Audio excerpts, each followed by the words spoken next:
Darius Britt is an intelligent but extremely reclusive being. In social gatherings, she would describe herself as the mouse that has been dropped in a snake cage. Just like the mouse, she would sit in a corner, frozen. She was a happy girl who hoped for the best. But everything changed when her mom passed away. Now she expects the worst and tries not to get her hopes high. This is how she describes herself in an interview she is having for a job at a restaurant.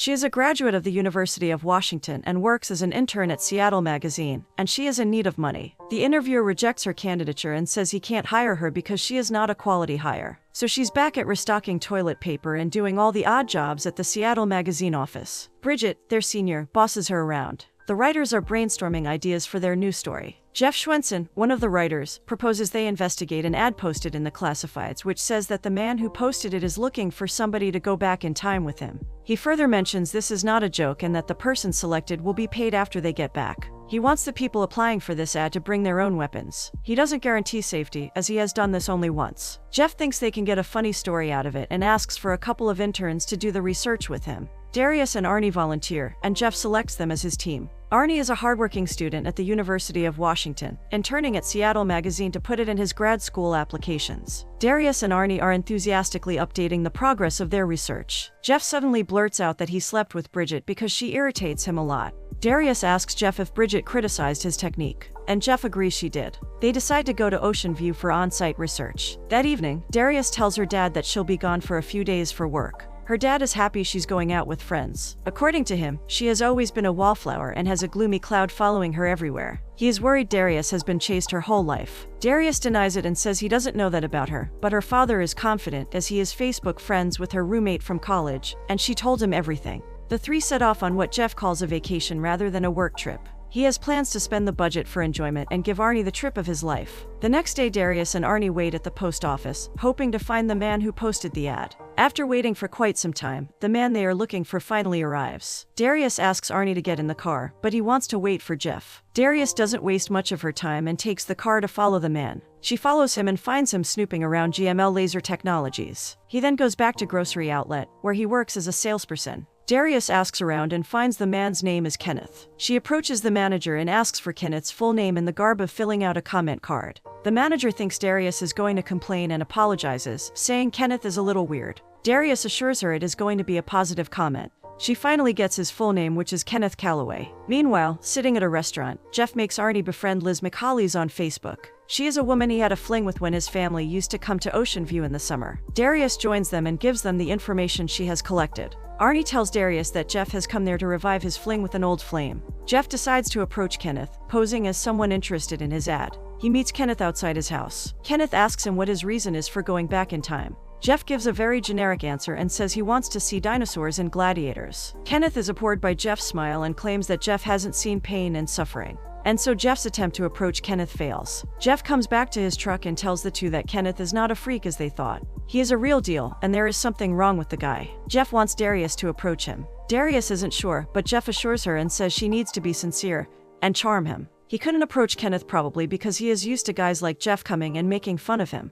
Arnie has a crush on Darius, so he adds that Kenneth may not have been approached by a beautiful girl like Darius before. Jeff asks Arnie to hold his horses. Jeff gives Darius some tips on how she can approach Kenneth. Darius worries that Kenneth might be a murderer who can eliminate her and chop her up to eat her. Jeff sees it in a positive light and says that would be an even better story. The next day, Darius visits the grocery store. Kenneth is stacking the shelf when Darius initiates a conversation with him and asks if they have weapons. Kenneth explains that state law doesn't allow someone to keep weapons in a grocery store. Darius reveals she is there because of his ad and calls it sloppy because it doesn't specify anything. She mocks him, saying she hopes his calibrations are correct. He vouches for his calibrations to be on point. Somehow Darius's stoic personality appeals to Kenneth. He tells her there are people following him, so he asks her to rendezvous at 8 p.m. As she leaves, she throws a tomato puree can back at him with her number written on it. She asks Jeff and Arnie to duck so as to avoid being spotted by Kenneth. She follows Kenneth's car to an unknown location. But when Kenneth gets down from his car and walks towards hers, she panics as he is going to see Jeff and Arnie hiding.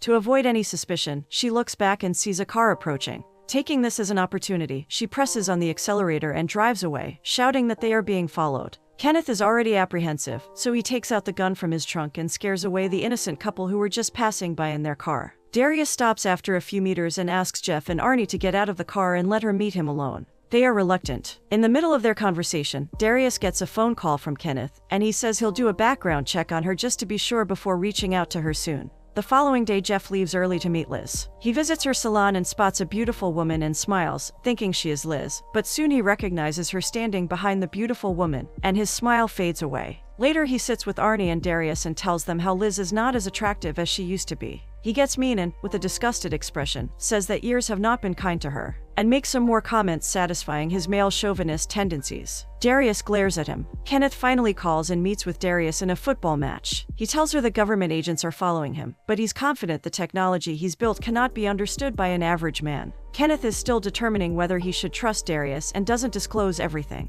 but he tells her they will be traveling back to 2001. Jeff and Arnie have also blended themselves into the crowd. Arnie suggests Jeff should give another chance to Liz, but Jeff gets irked and embarrasses Arnie by loudly making inappropriate comments, making Arnie hide his face and earning some very hateful stares from the women around. Kenneth says they need to acquire some equipment to facilitate the travel. Darius asks him why he chose that particular year, but Kenneth doesn't reveal it yet. A security guard has come on the complaint of a woman who heard Jeff's comments. He asks Jeff and Arnie to leave as they are drinking at a high school game. It creates a commotion, and Kenneth recognizes Jeff. To distract him, Darius says the guy sitting next to Kenneth is recording him, and they soon get out of that place. Kenneth is impressed with her sharp skills and tells her the next step is going to be training. He soon leaves, and Jeff and Arnie also get thrown out of the gate. Kenneth teaches Darius how to shoot at the target. She hits the bottle and exclaims she might be getting better than him. Kenneth asks her not to get ahead of herself and then shows her some exaggerated ways of taking a shot at the target. He makes Darius keep up with him. Together they indulge in many sorts of exercises like push-ups, running, and self-defense. Darius seems to enjoy herself. After the training, they sit together and appreciate each other's skills. Kenneth asks her why she wants to travel back. At first, she says it is classified information.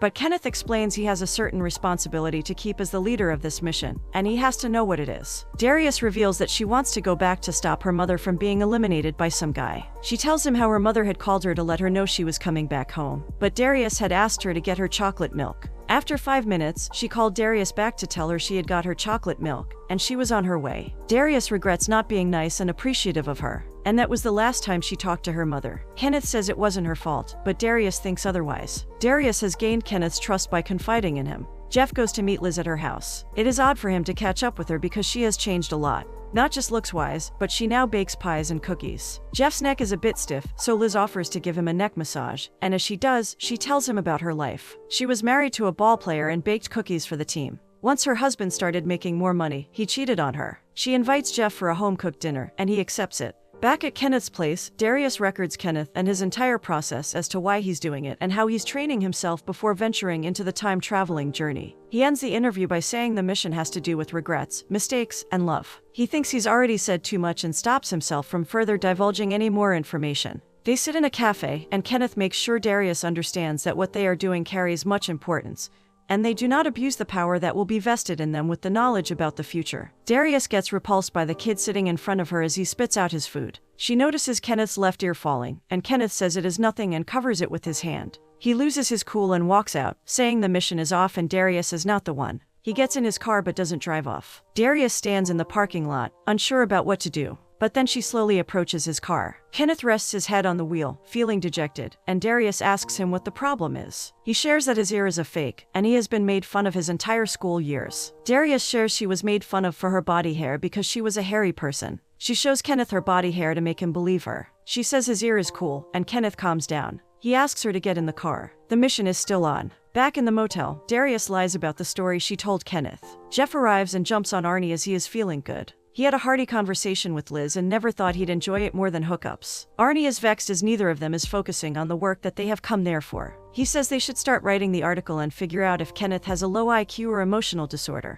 This irks Darius, and she argues, asking them what makes them think there is something wrong with him. She accuses Jeff of slacking off, but before she can say something else, she gets a phone call from Kenneth, and she leaves. Kenneth is planning to steal a piece of technology that would complete the time machine. It is the same lab that Darius saw him snooping in the first time she followed him. He will take advantage of the security's various weaknesses to get the piece he came for. Darius is clueless as to what she's doing there. Kenneth makes his way in a very flamboyant manner. After capturing the sleeping security guard, he goes further inside and evades the security cameras, but he is just seen rolling on the ground on the screen. When he reaches the door behind which the piece of technology has been kept, a birthday bash is going on in the adjoining room. He carefully opens the door, all the while facing the people at the party, but no one notices as they are busy chatting. He enters the room and gets all the equipment needed. When he's coming out of the room, he accidentally drops one piece but catches it before it hits the ground. But to his dismay, all the eyes are now on him. Kenneth stares back at them and keeps walking unhinged, maintaining eye contact. Darius brings the truck to the designated place, and so, Kenneth reaches. The people follow him and try to call out to him, but Kenneth keeps loading his steel onto the back of the truck. He says the mission has been compromised as he has been seen.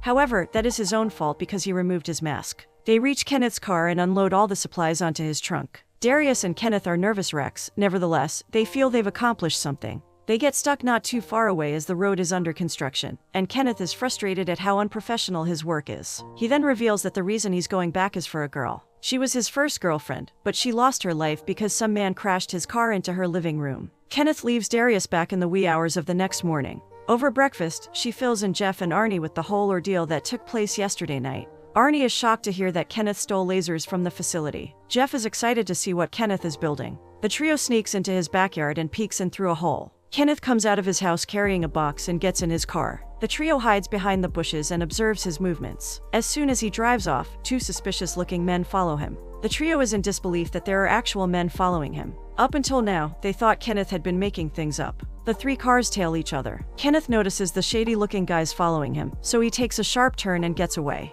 The shady guys don't go after him, as they would have blown their cover otherwise. In this whole scenario, Jeff, Arnie, and Darius think they are a part of the chase too, even when neither of the parties even notices them. Kenneth calls Darius and asks her to keep a low profile. They are very close to executing their plan. He asks her to meet him near the beach. Darius feels that Kenneth is not joking about time travel, or else why would there have been supposed government agents following him? Jeff smirks as he hears Darius and asks if she likes Kenneth. Darius avoids the question and asks Jeff to take her to the beach. Darius meets Kenneth. He needs Darius to deliver a package to Shannon, another worker in the grocery store. The package is full of money. Shannon is speechless and sends a message for Kenneth that he wishes Kenneth reaches wherever he is going, and it all works out for him. Darius is touched by Kenneth's kindness and smiles at him when she comes back to the car. Jeff spends quality time with Liz, and they finally take their romance to the next level. He keeps updating Bridget on the progress of the story, even if half of it is made up. Kenneth takes Darius to a secret location and shows her a box, and asks her to put a note in that box if anything goes wrong while they are in the past. He opens the box, and it is empty. Darius asks if the box has been in the secret location since 2001. Kenneth reveals it has been there since his childhood. After spending romantic time together, Jeff asks Liz to come to Seattle with him. He was living in a world where he never thought he could have a real relationship with someone. But now that he has been with Liz, he thinks he's ready to be in one. But Liz thinks this is just another fling for him. Jeff gets upset because he opened up his heart for her, and she made him realize it was a mistake. He leaves and reaches back at his motel. Arnie is, as usual, sitting at his computer. Jeff comes real close to his face and asks him to be a man and spend his life on something worthwhile, instead of exhausting it by sitting at his computer. He tells him to prepare for a crazy night as he takes Arnie out at boys' night, much against his wishes. They go to a store to buy drinks and pick 3 girls from outside the store to join them. They go on many rides and drink themselves out of their senses. While go-karting, Jeff cries because he just got his heart broken, probably for the first time. Darius and Kenneth sit at a campsite usually used by the Boy Scout. She finds a zither and asks Kenneth to play. Kenneth says he hasn't finished the song he has been writing for Belinda, his first girlfriend, when he sees her again. Kenneth plays upon Darius's insistence. Darius is mesmerized by his sweet voice and heartfelt lyrics and wishes the song was for her. She soon leans in to kiss him, and he kisses her back, sharing the same emotions. They sit in front of the bonfire, snuggling. Arnie is too scared to go into his room because one of the girls they were partying with is sitting inside. Jeff gives him a prep talk and gets him ready to act like a 21-year-old. Arnie goes into the room, still unsure, but the girl makes him feel at ease by initiating things. The next morning, Jeff gets a call from Bridget. He has been sending her notes of their investigation, and Bridget has been getting them cross-checked. She has found some new developments and tells Jeff that Belinda, Kenneth's ex-girlfriend, who passed away in an accident, is still alive and resides only an hour's drive away. Darius arrives right when Jeff gets off the call with Bridget. He tells Darius what Bridget told him. Darius is taken aback by the revelation. Bridget has set up an interview with Belinda. Darius says she wants to do the interview. They drive to Belinda's place and drop Darius off. Belinda tells her that Kenneth worked in the restaurant she waited in. When Darius asks her how long they were together, Belinda replies they were never really together. She was nice to him because he was nice, but she wouldn't date him because he was weird. She then started dating another man. She further tells Darius that Kenneth drove his car into her boyfriend's kitchen. She had convinced her boyfriend to let him go, and they told the police it was hit and run. Nobody was injured, and she hadn't seen Kenneth since then. Darius cannot believe what she is hearing. When she comes out of Belinda's house, the two shady men call out to her to ask some questions about Kenneth. Jeff intervenes and tells them they are just doing a story on him and are not involved with him in any way. They tell them that Kenneth has been contacting government scientists on the internet, asking questions about the particle accelerator in Berkeley. They have been investigating him for a couple of years now, and they have reasons to believe that he is a spy. Darius says he can't be a spy, but they tell her that Kenneth was arrested in Colorado for breaking into a nuclear physics laboratory, and they are positive about his involvement in the recent robbery at a medical research center. They ask them to call if they see Kenneth. Darius goes to confront Kenneth. She is confrontational when Kenneth says the machine is at the launch site. She doesn't want to believe him anymore after what she has heard. She tells him that she talked to the guys following him in Belinda. Kenneth starts giving vague answers, and Darius shouts at him that he can't time travel. She accuses him of lying to her. Kenneth asks her to come to the launch site at 5 p.m. and see for herself. Jeff notices the two men searching Kenneth's shed. He runs inside the house to warn Darius. Kenneth recognizes Jeff and panics. He asks Darius if she was making fun of him this whole time. Darius tries to explain, but Kenneth says he is going to leave that evening and runs away, dashing through the woods. Upset, Darius and Jeff get into a verbal spat, but Arnie intervenes and tells them that the shed is open. They go inside and see the walls covered with elaborate blueprints of the machine. Jeff points out that the engine he saw last time is gone. They suspect that Kenneth might have just built a real-time machine. Without wasting any more time, Darius runs to find Kenneth. Jeff and Arnie run after Darius, and the shady men follow. Darius goes to the secret place and opens the box that Kenneth had shown her, but it is empty. She soon hears a motor and follows its sound. And there it was, a time machine on a boat. Darius comes closer and is awestruck by the machine. Jeff and Arnie see it too. Darius apologizes to him and promises she wasn't making fun of him. She lied about the story, but everything else they shared was real. Kenneth believes her and extends his hand to help her get on the boat. He asks her to come with him, and she gets in the boat. The shady men also reach there to see the machine Kenneth has built. Kenneth tells Darius that the mission has been updated, and he is going back for her now. Together they activate the machine. Jeff, Arnie, and the two guys watch them in astonishment. Jeff and Arnie cheer for them. And within seconds, the entire boat, along with Kenneth and Darius, vanish. Later, Kenneth's interview, where he discloses his reason for choosing a partner to go back in time with, plays.